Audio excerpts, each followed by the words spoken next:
dafa am leeral yu am solo yoo xam ne dafa mat leeral ci wàllu gàmm gii nuy gàmm mooy barsan bi bu ñu koy jàng moom ni mu taalife day def saa bu defee ab bunt ba muy jeex mu ñaanal yonente bi sallallahu alayhi wa sallam ni yàlla na nga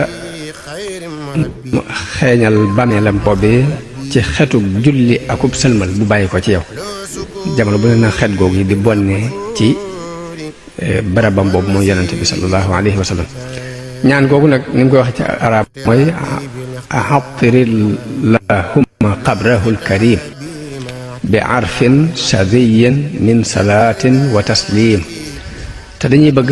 saa bu ñu fi àggee wax ko lu mat juróom-ñaari yoon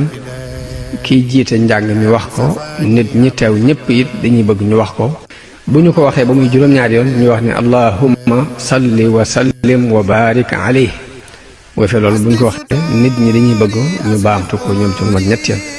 allahumma salli wa sallim wa barik alayhi